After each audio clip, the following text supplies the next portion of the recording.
1 더하기 1은 2가 된다는 걸 증명해 보려고 합니다. 많은 사람들이 1 더하기 1은 2가 그냥 약속이니까 외워, 또는 어떤 사람들은 1 더하기 1을 2라고 증명하는 건 엄청나게 복잡하고 어렵다, 이거는 대학교 수학이다, 이런 겁을 주는 말들이 많이 있거든요. 근데 몇 가지 약속들만 알면 1 더하기 1은 2라는 것은 간단하게 증명이 됩니다. 그래서 제가 첫 번째부터 이제 설명을 드리겠습니다. 첫 번째로 공리란 무엇인가를 알아야 됩니다. 공리란 영어로 액시엄이라고 하는데요. 공리는 참으로 받아들이는 명제라고도 하고요, 이론 체계의 가장 기초적인 근거라고 합니다.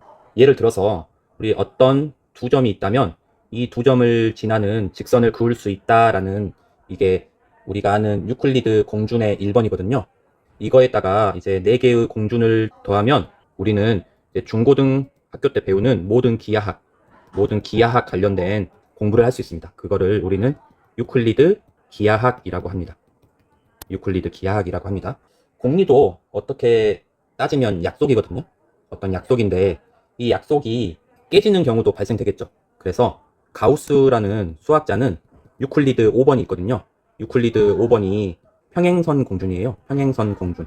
구에서는 평행선을 그었을 때 동측 내각이 180도가 되지 않는 경우가 발생되거든요. 그래서 그러한 경우를 비유클리드 기하학이라고 이름을 바꾸고 공준을 또 새로, 공리를 또 새로 이렇게 짠 경우가 있습니다. 그래서 공리가 흔들리면은 모든 우리가 배우는 중1 때 배우는 점선면부터 다각형부터 입체도형부터의 정의가 다 무너져 버리는 겁니다. 그래서 공리란 무엇이냐라고 한다면 기초가 되는 근거, 가장 기초가 되는 근거라고 알고 계시면 되겠습니다. 그 두 번째로 정의란 무엇인가를 알려드릴게요. 정의는 수학에서 영어로 definition이라고 하거든요. 용어나 기호의 의미를 명확히 정한 것이라고 합니다. 예를 들어서 우리 삼각형 있잖아요. 삼각형의 정의는 뭔가요? 세 변과 세 각으로 이루어진 다각형이라고 하죠. 쌍곡 기하학, 이 유클리드 5번의 반대로 해서 비유클리드 기하학에 의하면 삼각형은요, 우리 구면 기하학, 비유클리드 기하학 중에 구면 기하학이 있거든요. 우리 지구는 둥글죠. 둥근 지구 위에서 공면에서 삼각형을 그으면요, 공곡선이 되잖아요. 그래서 이러한 구면 기하학에서의 삼각형의 정의는 세 대원호에 둘러싸인 도형이라고 합니다. 그래서 유클리드 기하학에서는 이런 정의가 이제 비유클리드 기하학에서는 이렇게 다르게 정의가 되는 거죠. 다음 세 번째로 말씀드릴 거는 정리라는 겁니다. 시어림이라고 하는데요. 공리라는 기초 위에 정의된 개념에서 나오는 성질들을 시어림 정리라고 합니다. 그러니까 가장 기초가 되는 걸 공리라고 하고요. 그 공리의 토대 위에 정의라는 어떤 용어나 기호에 대한 약속을 하고요. 이 정의를 통해서 어떤 명제의 참, 거짓을 판별하는데, 만약 참이 됐어요. 참이 됐다면 그거를 정의라고 합니다. 대표적인 중학교 때 배우는 예가 피타고라스 정리가 있죠. 참이라고 증명이 안 됐다면 우리는 피타고라스 명제 또는 피타고라스 가설이라고 이름을 붙였겠죠. 이건 참이기 때문에 정리라는 이름이 붙은 겁니다. 이제 본격적으로 자연수의 공리계인 페아노 공리계에 대해서 제가 좀 알려드리겠습니다. 19세기 이탈리아 수학자인 페아노가 자연수 체계에 대해서 이렇게 공준 5개를 통해서 공리계를 완성시켰는데요. 첫 번째 보면 1은 자연수이다 라고 했어요. 여기서 1은 무정의 용어라고 합니다. 무정의 용어. 정의하지 않았다라는 얘기예요. 그러니까 우리가 예를 들어서 삼각형을 정의하려면 각과 변에 대한 정의가 필요하죠. 그러면 각과 변에 대해서 정의를 하려면 점이 뭐고 선이 뭐고가 또 필요하죠. 그러면 점이 뭐고 선이 뭐고의 정의를 위해서는 또 어떤 정의들이 필요하죠. 이렇게 계속 꼬리에 꼬리를 물면 한없이 가는데, 이 정말 이제 더 이상 뭐 꼬리를 물 수 없는 마지막 가장 기본적인 용어를 우리는 무정의 요소라고 합니다. 무정의 요소. 더 이상 정의할 수 없는 가장 근본적인 용어라고 해서 무정의 요소라고 합니다. 그래서 이 1도 우리가 알고 있는 숫자 1로 표현했을 뿐이지 정의하지 않은 그냥 추상적인 기호라고 생각하면 됩니다. 또한 무정의 요소는 영어로 프리미티브 노션이거든요. 프리미티브 노션. 그래서 프리미트가 원초적인, 또 근본적인이란 뜻이잖아요. 그래서 근본이 되는 용어다, 이런 얘기입니다. 2번 봅시다. 모든 자연수에는 그 다음 수 n-를 n''을 갖는다 라는 뜻입니다. 여기서 예를 들어서 1 다음이 2잖아요. 그래서 우리는 여기서 보면 1-는 2라고 2를 정의해 주는 겁니다. 그리고 2 다시는 3이라고 또 약속을 해주고 3 다시는 4라고 약속을 해주고요. 그래서 2의 정의가 여기 이렇게 나오게 됩니다. n'이라는 것도 무정의 용어입니다. 무정의 용어라는 말은 정의를 더 이상 할 수 없는 가장 기초적인 원초적인 개념이다라는 얘기입니다. 그래서 어떤 수 다음에 오는 수를 n-라고 한다라고 알아두시면 되겠습니다. 세 번째, 모든 자연수 n에 대하여 1은 n-가 될 수 없다. 그러니까 1이 어떤 다음 수가 될 수 없다라는 말이잖아요. 그러니까 이 말이 무엇이냐면 자연수는 1부터 시작한다는 얘기죠. 1부터 시작한다라는 얘기죠. 1부터 시작한다는 얘기입니다. 1은 n-가 되면 안 된다. 4번, n-m-이면 nm은 같다.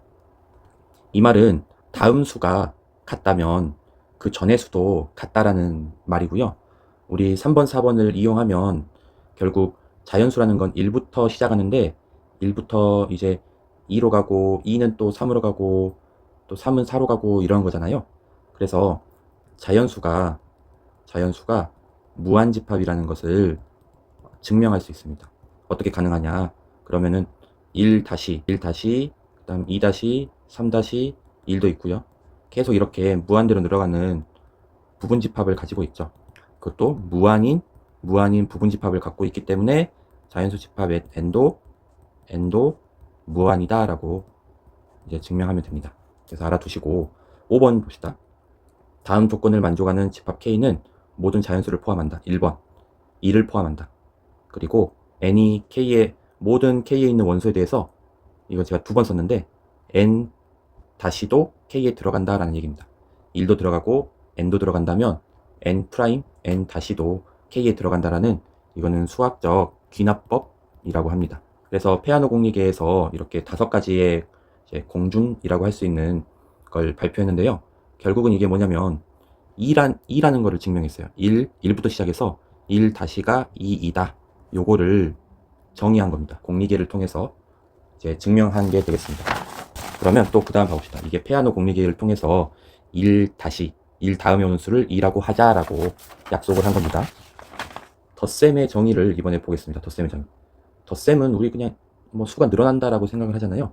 정확한 정의는 자연수 집합에 0을 추가한 집합 n 플러스에 대하여 덧셈을 다음 두 조건을 만족하는 함수 플러스라고 한다.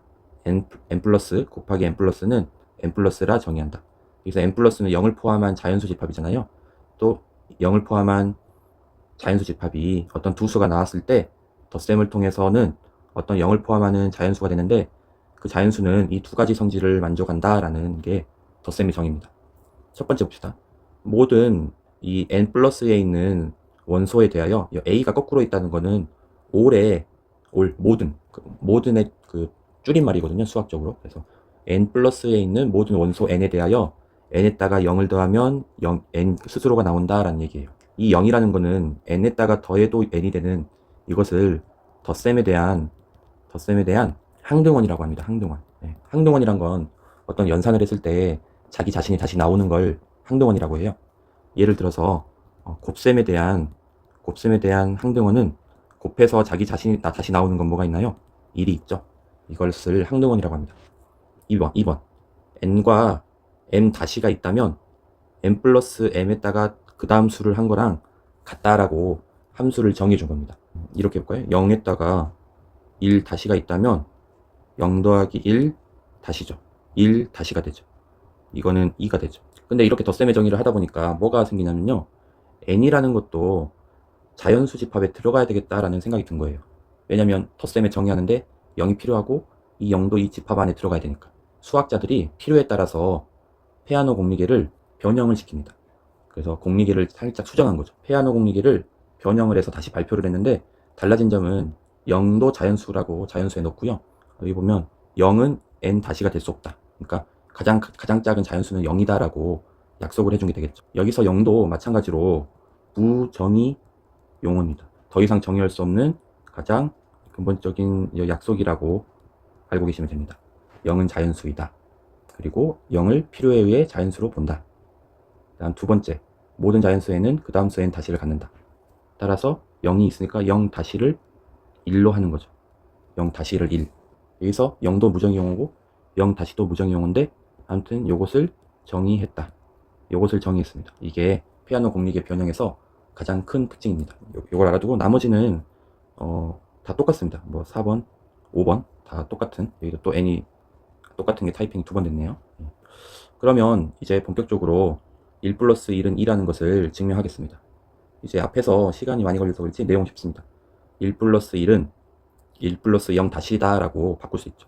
우리 금방 피아노 공리계 변형에서 0 다시는 1이다 라고 정의를 했기 때문에 이게 쓰이는 겁니다. 수학에서 점 3개를 거꾸로 쓰는 것은 왜냐하면 이란 뜻입니다. 그 다음에 1 플러스 0 가로로 묶고 다시라고 할 수 있죠. 이거는 덧셈의 정의 2번에 해당돼서 이렇게 바꿀 수 있습니다. 그 다음에 1 더하기 0은 덧셈의 정의에서 0은 항등원이잖아요. 그러니까 1 다시로 정리가 되고요. 그래서 덧셈의 정의 1번. 그 다음에 1 다시가 2가 되는 거는 우리 제일 처음에 1 다시는 2가 된다라고 또 정의를 우리 했었죠. 그렇기 때문에 1 더하기 1은 2가 되는 겁니다. 내용이 되게 단순하죠.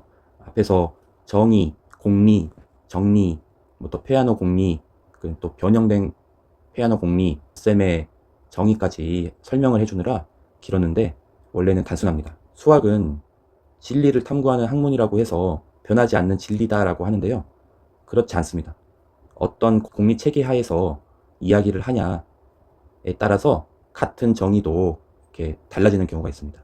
처음에 있던 피아노 공리계에서는 0은 자연수에 안 들어갔잖아요. 근데 변형된 피아노 공리계에서는 0을 포함시켰죠. 이 덧셈을 하기 위해서 0을 자연수 집합에 포함시켰던 수학은 필요에 따라서 어떤 규칙이 깨지지 않기 위해서 추가해주고 정리하는 그런 필요에 의해서 수정 가능한 학문이라고 좀 보시면 되겠습니다. 고생하셨습니다.